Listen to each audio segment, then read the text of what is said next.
Hello everyone, आज का topic हमारे रहने वाला है प्रेजेंट इंडेफिनिट। प्रेजेंट इंडेफिनिट बहुत ही इंपॉर्टेंट टेंस रहता है जिससे रिलेटेड काफी क्वेश्चंस आते हैं। पहला क्वेश्चन जो है PYQs, ये जितने भी स्लाइड में हमारे क्वेश्चन रहेंगे वो सभी जो है वो PYQs है। ठीक है, पहला ये क्वेश्चन हमें गिवन है कि how long it takes to travel from Trichy by train. तो इस क्वेश्चन को सॉल्व करने के लिए पहले कुछ कॉन्सेप्ट देख लेते हैं। देखो, प्रेजेंट इंडेफिनिट की स्ट्रक्चर क्या रहती है, मोस्टली क्वेश्चन स्ट्रक्चर से भी आ जाते हैं और ये क्वेश्चन भी आप वैसे ही सॉल्व कर दोगे। देखो, सब्जेक्ट V1 SES और ऑब्जेक्ट।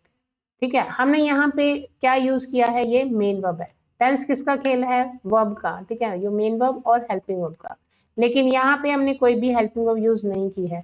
प्रेजेंट इंडेफिनिट टेंस जब भी रहता है ना, तो उसमें हेल्पिंग वर्ब की जरूरत नहीं है अफर्मेटिव सेंटेंस में। ठीक है, अब ये स्ट्रक्चर तो अफर्मेटिव की है। हेल्पिंग वर्ब को ऑक्सिलरी वर्ब भी कहा जाता है।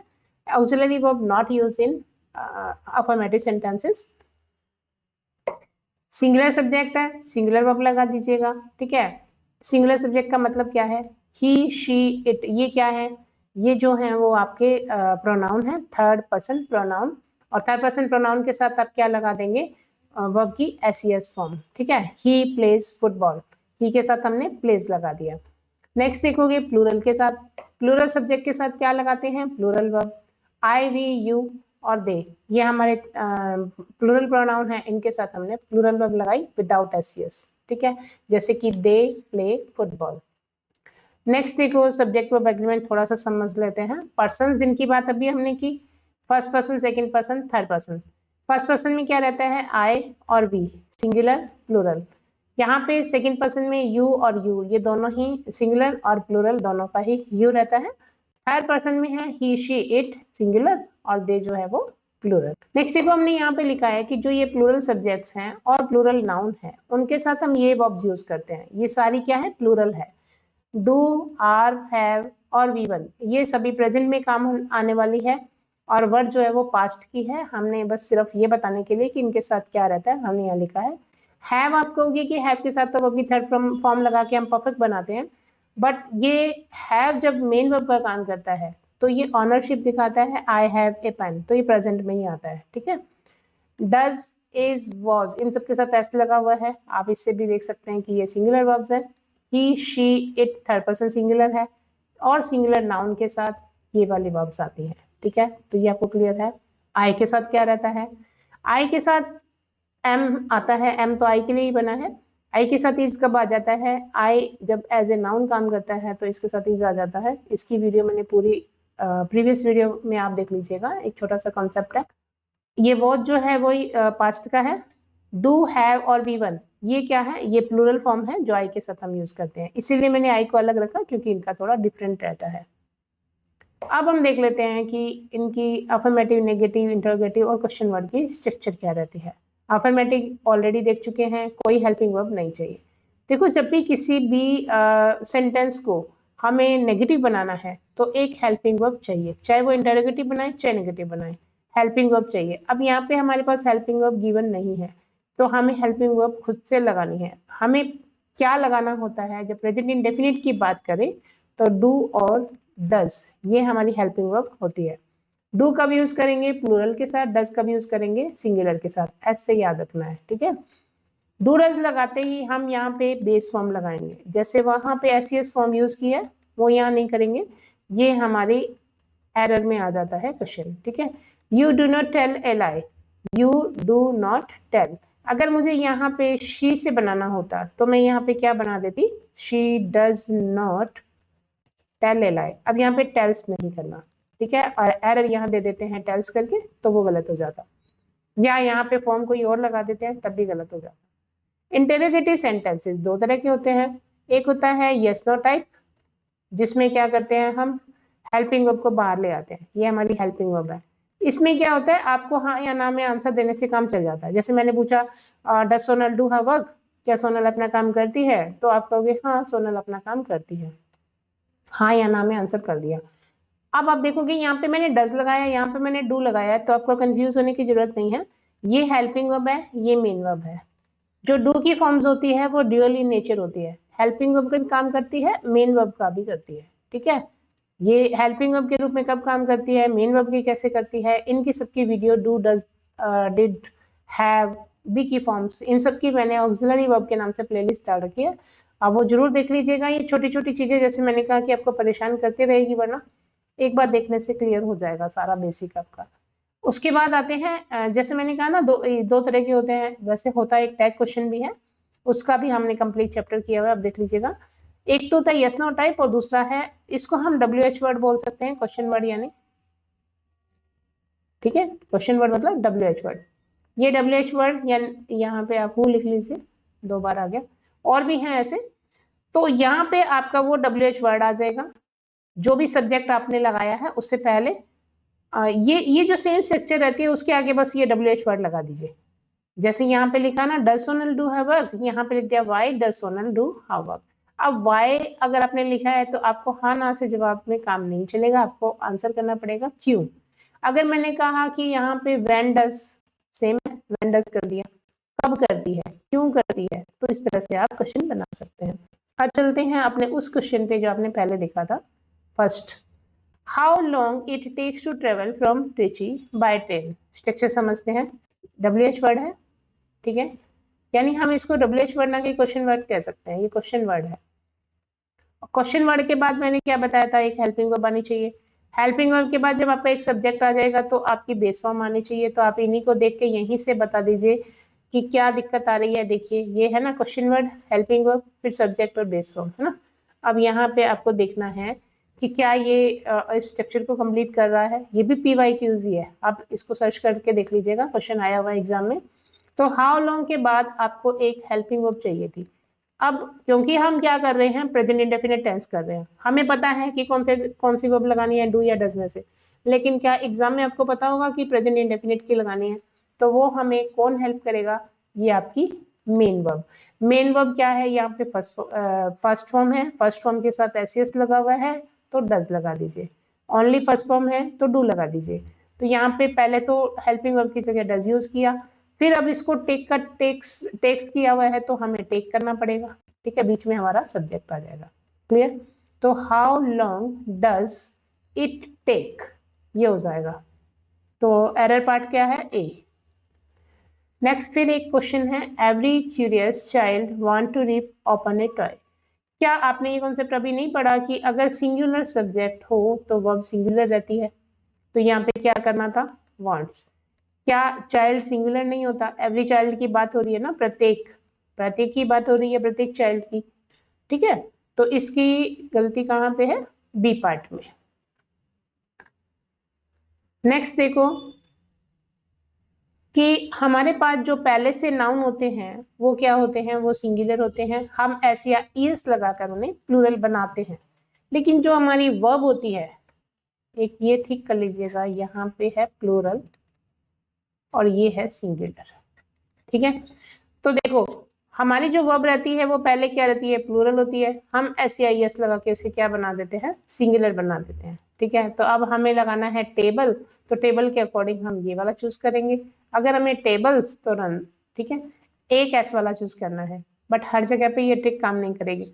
मान लीजिए हमने लिखा मैन, तो मैन में तो SES लगता ही नहीं है, ठीक है। तो ये कुछ जो है वो हमें याद करने पड़ते हैं। हमने लिखा चाइल्ड, तो ये हो गया चिल्ड्रन, ठीक है। इनके साथ हमें, ये तो कुछ याद करने वाली चीजें हैं, बाकी हम यूं कर सकते हैं, जिनके साथ एस लगा हुआ है उनको वर्ब ये वाली दे दीजिए, जिनके साथ एस नहीं लगा उनके साथ वर्ब ये दे दीजिए। रूल इनके साथ भी वही है, सिंगुलर के साथ सिंगुलर वर्ब, प्लूरल के साथ प्लूरल वर्ब, ठीक है। अब ये तो मैंने बता दिया कि एस लगा दीजिए या ES लगा दीजिए या IES लगा दीजिए, पर कब क्या लगाना है।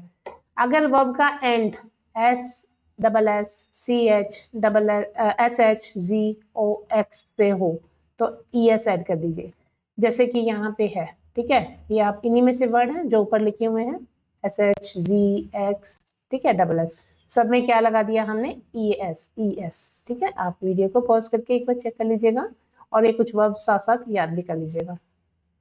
ये तो हमने देख लिया कि कब हमें ES लगाना है और कब S लगाना है। अब यहाँ पे है हमारे पास कॉन्सोनेंट प्लस Y और vowel plus Y।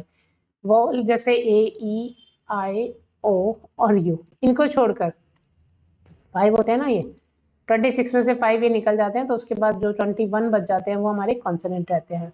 Consonant plus Y given हो तो हम क्या करते हैं, इन सब में आप देखोगे कि ये सभी कॉन्सोनेंट है। कॉन्सोनेंट है तो हमें वाई को ड्रॉप कर देंगे, IES लगा देंगे, ठीक है।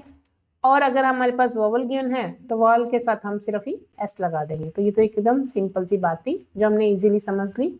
अभी तक हमने प्रेजेंट इंडेफिनिट की क्या सीखी, स्ट्रक्चर सीखी, जिससे हमें रिलेटेड क्वेश्चंस भी देख लिए। अब इनके यूज देखते हैं कि प्रेजेंट इंडेफिनिट टेंस का किस तरह के सेंटेंसेस में यूज होता है। देखो, कोई भी एक लाइन में हम समझें तो कोई भी एक्शन जो रिपीट होते रहते हैं, साल में एक बार हो रहे हों, दिन में एक बार हो रहे हों, जैसे हम दिवाली सेलिब्रेट करते हैं तो वी सेलिब्रेट दिवाली, है ना, हम ऐसे लिखते हैं। तो किसी भी रीजन से हो, ठीक है, वो रीजन क्या, हैबिट का भी हो सकता है, हैबिचुअल एक्शन हो सकता है, यूनिवर्सली भी हो सकता है, ब्रह्मांड जैसे कहते हैं ना, ब्रह्मांड का सत्य होता है।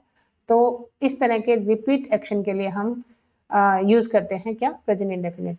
हैबिचुअल एक्शन हो सकता है, रिपीटेड एक्शन हो सकता है, डेली रूटीन हो सकता है। तो साथ साथ आपने एक चीज और देखते जाना है, यहाँ पे किस तरह का सब्जेक्ट है और हमने वर्ब सिंगुलर या प्लूरल कौन सी लगाई है। I get up early in the morning, तो डेली का काम है उसका, सुबह उठना, हैबिट है। ही ऑफन, ऑफन आपको यहाँ पे एक एडवर्ब मिल रही है जो बता रही है कि वह हमेशा और अक्सर जो है वो लेट आता है, ये भी उसकी आदत है। We go to temple every Monday, every Monday, every यहाँ पे ये शो कर रहा है कि हर मंडे को हम मंदिर जाते हैं। ही स्मोक्स डेली, डेली स्मोक करता है, ठीक है, तो ये भी हमें ये बताता है कि ये उसकी हैबिट है, ठीक है। अब जैसे हमने वहां पे देखा था कि टाइम एक्सप्रेसिंग एडवर्ब्स थी, उसी तरह से कुछ ये चार्ट है टाइम एक्सप्रेसिंग एडवर्ब्स का, जिन्हें एडवर्ब ऑफ फ्रीक्वेंसी भी बोला जाता है, ठीक है, बारंबारता जिसको हम बोलते हैं। Often, daily, regularly. अच्छा, डेली और रेगुलरली में डिफरेंस क्या रहता है, डेली जो काम आप रोज करते हैं, नहाना, खाना, है ना, सोना, ये सब डेली होता है। रेगुलरली का मतलब होता है नियमित रूप से, जैसे ही नाखून बड़े आपने नियमित रूप से काट दिए। रेगुलर चेकअप के लिए जाना डॉक्टर के पास, जैसे कि हफ्ते में एक बार जा सकते हैं, महीने में एक बार जा सकते हैं, वो हो गया रेगुलरली। यूजुअली सामान्यतः, जनरली, है ना, ओकेजनली किसी ओकेजन पर, रेयरली बहुत कम, सेल्डम ना के बराबर, नेवर कभी नहीं, हार्डली जैसे मुश्किल से ही। एवरी के साथ हमने डे, वीक, मंथ, ईयर लगाया, यानी कि हर दिन, हर हफ्ते, हर महीने, साल, है ना, हर सुबह, हर शाम। वंस ए डे का मतलब दिन में एक बार, वंस अ वीक का मतलब सप्ताह में एक बार, वंस ए मंथ, मंथ में एक बार, वंस अ ईयर, साल में एक बार। और जहाँ ट्वाइस आ गया यहाँ पे मतलब है, ट्वाइस का मतलब 2 बार। फ्रीक्वेंटली बारंबार था ना, जैसे फ्रीक्वेंसी रहती है किसी काम की। समटाइम्स कभी कभी, ऑन संडे, संडे को, ऑलवेज हमेशा। इसके साथ क्या रहता है, ऑलवेज के साथ थोड़ा डिफरेंट रहता है। प्रेजेंट इंडेफिनिट टेंस हम कब यूज करते हैं, जब वो हैबिट, रूटीन या कोई भी रिपीटेड एक्शन जो होता है वो एक हैबिट की तरह होता है। जैसे she always gets up early, रोज जल्दी उठना। She always go to the park on Sunday, Sundays को पार्क में जाना। He always tells the truth, वह हमेशा सच बोलता है, ये उसकी आदत है, ठीक है। लेकिन अब यहाँ पे हमने इसी के लिए प्रेजेंट कॉन्टिन्यूस भी यूज किया है। वो अब है तो वो भी एक रिपीट होने वाला एक्शन, लेकिन वो अनप्लेजेंट एक्टिविटीज है, वो अनॉय करती है, वो खींच चढ़ाती है, इरिटेशन देती है। इस तरह के सेंटेंसेस को शो करने के लिए कॉन्टिन्यूस का यूज करते हैं। He is always talking during the meeting, वो हमेशा मीटिंग के दौरान बातें करता रहता है। किसको अच्छा लगेगा मीटिंग के दौरान बातें करना, तो वो एक इरिटेशन वाली एक्टिविटी है। शी इज ऑलवेज टीजिंग मी, वो हमेशा मुझे तंग करती रहती है। ही इज ऑलवेज कंप्लेनिंग, हर रोज वो शिकायत करता रहता है, हमेशा शिकायत करता रहता है। तो ऐसे सेंटेंसेस में हम प्रेजेंट कॉन्टिन्यूस टेंस का यूज करते हैं। एग्जाम पॉइंट ऑफ व्यू ये भी बहुत इंपॉर्टेंट है। नेक्स्ट आपके सामने है एक question, Ramesh is going for a walk now. अगर हम यहाँ पे नाउ वर्ड देखें तो ये हमारा सही है बिल्कुल, Ramesh is going for a walk now, अभी वो एक वॉक पे जा रहा है।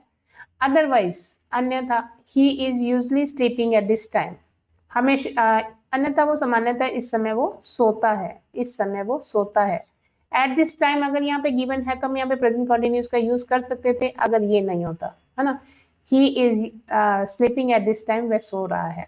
इस सेंटेंस को यहाँ से भूल जाए तो ये सेंटेंस बिल्कुल सही रहता। लेकिन यूजुअली मतलब वो सामान्यतः उसकी आदत है, हैबिचुअल एक्शन हो गया, तो ये कॉन्टिन्यूस यूज नहीं होगा, यहाँ पे हो जाएगा ही यूजुअली स्लीप्स, ठीक है, प्रेजेंट इंडेफिनिट।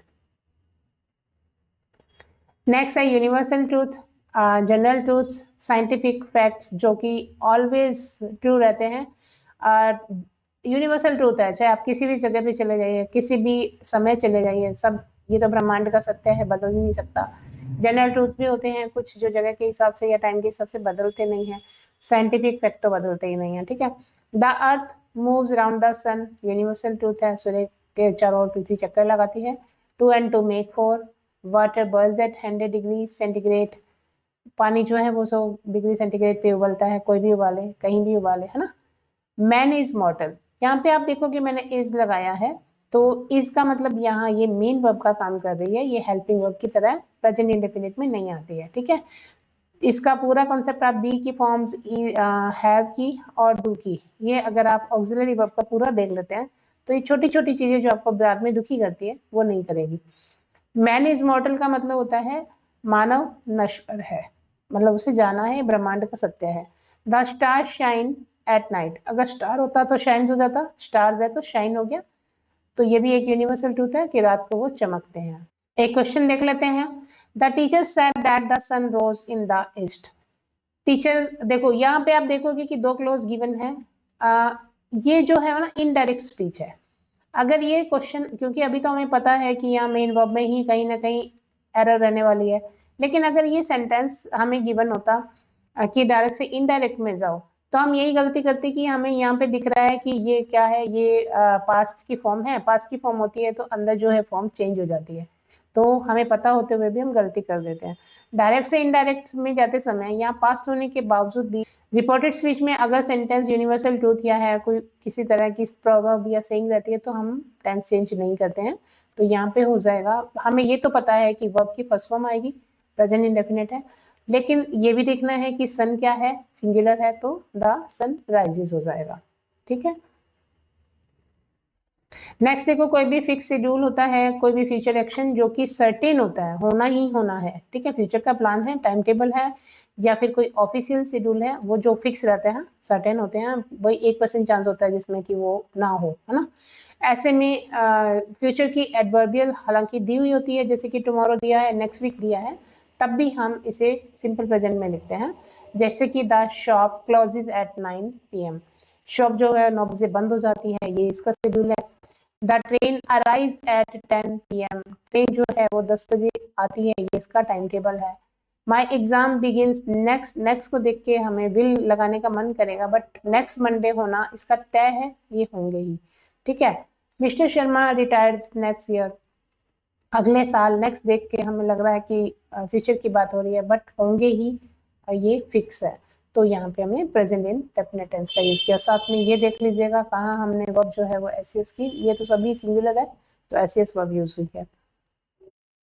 तो जैसे मैंने अभी बताया था कि सर्टेन एक्शंस, यानी कि फ्यूचर के जो फिक्स एक्शन रहते हैं, जो सर्टेन है, होने ही हैं, उनके साथ तो सिंपल प्रेजेंट यूज किया, लेकिन जो नॉन फिक्स्ड है, जो अनसर्टेन है, यानी कि डिपेंड करते हैं किस पे, फ्यूचर की सर्कमस्टांसेस पे डिपेंड करते हैं, तो उनके साथ हमने विल शैल के साथ बेस फॉर्म लगानी है, ठीक है। एग्जाम्पल देखिए, इसमें साथ में आपको एरर भी देखना है। I will call you later, बिल्कुल सिंपल सेंटेंस है, I will call you later, certain नहीं है, अनसर्टेनिटी है, कर भी सकती हूँ, नहीं भी। The flight will leave at 8 PM, flight जो है वो 8 PM पे जाती है, तो ये उसका शेड्यूल है, तो यहाँ पे फ्लाइट लीव्स हो जाएगा, ठीक है, तो ये एरर है। The shop will open at 10 AM everyday, everyday given है तो वैसे ही पता लग रहा है, तो यहाँ पे क्या आ जाएगा, ओपन्स, ठीक है, क्लियर है। चलो, परमानेंट सिचुएशंस, जैसे कि she works as a teacher, काम करती है टीचर की तरह, ये तो है नहीं कि वो अभी पढ़ा रही है, बाद में वो कुछ और करेगी, ठीक है। They live in Mumbai, Mumbai में रहते हैं, परमानेंट रहते हैं, ये नहीं है कि थोड़े समय के लिए रह रहे हैं, तो वो परमानेंट में और टेम्परेरी सिचुएशन में यही डिफरेंस होता है, ठीक है। प्रोवर्ब या सेइंग्स रहती है या कोटेशंस कोई रहती है तो वो चेंज नहीं होती है, जैसे कि the Gita says that soul is immortal, आपने वहां पढ़ा था मैन इज मॉर्टल, इमॉर्टल जो होता है वो उसका ऑपोजिट होता है, सोल, आत्मा नहीं मरती है, आत्मा अमर होती है। तो गीता हमारा एक धार्मिक ग्रंथ है और उसके अंदर जो एक कोटेशन गिवन है वो बिल्कुल हमेशा ही वैसी ही रहेगी, सत्य है, यूनिवर्सल ट्रूथ है, सोल मॉर्टल है, हमेशा ही वैसी रहेगी। Actions speak louder than words, तो कोई भी सेइंग या कोई भी प्रोवर्ब, कोई भी कोटेशन जो रहती है वो सिंपल प्रेजेंट में ही रहती है। कोई भी टाइम क्लोज गिवन हो, यानी हमने कंडीशनल सेंटेंसेस तो पढ़े ही होंगे। कंडीशनल सेंटेंसेस में जो कंडीशन वाला क्लोज रहता है उनमें टाइम गिवन रहता है ना, टाइम क्लोज, यानी इसे सबऑर्डिनेट क्लोज भी बोलते हैं। तो दो फ्यूचर इवेंट्स एक साथ होते हैं और वो टाइम क्लोज से कनेक्टेड रहते हैं, तो हम उनमें से जो सबऑर्डिनेट क्लोज है उसमें हम प्रेजेंट इंडेफिनिट टेंस का यूज करेंगे। तो I will stay here, conditional sentences की पूरी वीडियो आप देख सकते हैं, हमारे चैनल पर डाली हुई है। आई विल स्टे हियर, यहाँ पे फ्यूचर परफेक्ट फ्यूचर इंडेफिनिट है, तो यहाँ पे प्रेजेंट इंडेफिनिट है। इफ यू रन फास्ट, अगर मैं ऐसे पढ़ूं कि अगर तुम तेज दौड़ते हो, अगर तुम तेज दौड़ते हो तो तुम जीत जाओगे। काम दोनों ही कब होने वाले हैं, फ्यूचर में होने वाले हैं, लेकिन हमने दो फ्यूचर इवेंट है, टाइम क्लॉज से जुड़ा हुआ है, रिजल्ट इसके आने, ये करने पर ये रिजल्ट आएगा। तो हम एक को क्या किया है, हमने फ्यूचर में किया है, और जो हमारा सबऑर्डिनेट क्लॉज है उसको हमने प्रेजेंट इंडेफिनिट में यूज किया है। To narrate pass event effectively, इसका मतलब क्या है, कभी भी हम कोई कहानी सुनाते हैं तो उसको इफेक्टिव जैसे ऐसे लगे कि अभी हो रहा हो, तो उसको भी हम प्रेजेंट इंडेफिनिट में सुनाते हैं। At last Ram kills Ravan, Ram ने रावण को राम जो है वो रावण को मारता है, अंत में राम रावण को मारता है। तो ये दिखाने के लिए, इफेक्टिव बनाने के लिए भी हम इसे यूज कर लेते हैं, but exam point of view इतना ये इंपॉर्टेंट नहीं रहता है। रनिंग कमेंट्रीज में जैसे मैचेस की कमेंट्रीज होती है, आपने सुनी होगी, या फिर कोई पब्लिक फंक्शन चल रहा है स्टेज पर, तो India needs only 5 runs to win now, अब इंडिया को सिर्फ 5 रनों की जरूरत है जीतने के लिए, है ना। तो ये एक बेसिक, क्योंकि एक ये था तो हमें यहाँ पे बताना था, ये इंपॉर्टेंट है। In exclamatory sentences beginning with here and there, जो हेयर और देयर से शुरू होते हैं वो भी इसमें प्रेजेंट में ही रहते हैं, इंडेफिनिट में। हेयर कम्स द हीरो, लो हीरो आ गया, लो बस आ गई, देयर गोज द बस, बस चली गई। इसमें एक इंपॉर्टेंट चीज ये है कि हेयर गिवन है, ये वर्ब है और ये हमारा नाउन है, तो पैटर्न यही रहता है, हेयर वर्ब और नाउन। अगर हमारे पास प्रोनाउन गिवन रहता है तो इन दोनों के बीच में प्रोनाउन आ जाता है, ठीक है। हेयर शी कम्स बोलचाल की भाषा में यानी स्पीकिंग में बहुत काम आती है, स्पोकन इंग्लिश में। हेयर इट इज, ये लो, ठीक है। तो इस तरह से इसका आप यूज करते हैं। आई होप आपको ये पसंद आई होगी वीडियो। अब आपके पास सामने कुछ क्वेश्चंस हैं, इनके आपको आंसर जो हैं वो कमेंट सेक्शन में डालने हैं, और इनके आंसर देखने के लिए आपको हमारी नेक्स्ट वीडियो में आपको इनके आंसर मिल जाएंगे with explanation. Thank you for watching. अगर आपने वीडियो को शेयर नहीं किया है, चैनल सब्सक्राइब नहीं किया है, तो लाइक कर लीजिए, सब्सक्राइब कर लीजिए और शेयर कर दीजिए।